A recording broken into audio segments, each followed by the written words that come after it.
1년도 채 남지 않은 지방선거를 앞두고 대선 결과는 민심을 가늠할 중요한 자료인데요.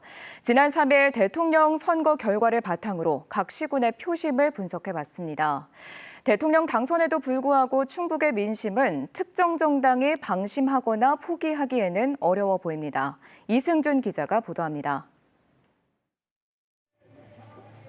1987년 직선제 부활 이후 치러진 9차례 대통령 선거에서 당선자를 모두 맞춘 충북의 민심. 이번 대선 결과를 지방선거에 그대로 반영해봤습니다. 이재명 대통령은 충북에서 50만 1990표를 받아 대통령에 당선됐습니다. 국민의힘 김문수 후보는 45만 7065표. 이를 도지사 선거에 대입하면 민주당이 앞서지만 국민의힘과의 차이는 불과 4만 4,900여 표입니다.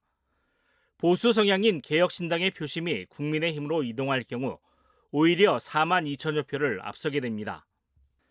기초단체장은 민주당이 청주시와 충주시, 음성군, 진천군, 증평군 등 5곳에서, 국민의힘은 제천시와 단양군, 영동군, 보은군, 옥천군, 괴산군 등 6곳에서 우위를 보입니다.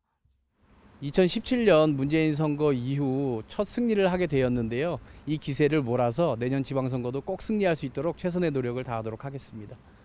민주당이 앞선 5곳에서도 개혁신당이 국힘으로 쏠릴 경우 음성군수와 진천군수를 제외하고 청주시장과 충주시장, 증평군수의 당락이 바뀔 수도 있습니다.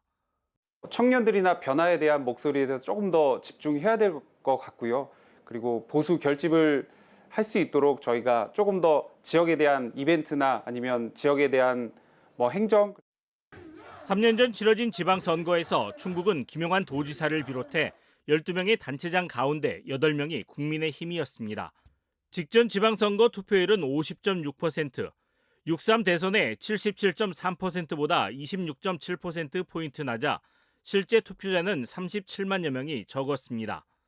낮은 투표율뿐 아니라 후보의 경쟁력과 대통령의 국정운영 성과 등 1년 정도 남은 지방선거는 많은 변수가 있습니다. 그러나 민심의 바로미터인 충북의 표심이 특정 정당으로 쏠리지 않으면서 남은 1년 지역 정치권의 고민과 노력에 따라 지방선거 결과가 달라질 전망입니다. MBC 뉴스 이승준입니다.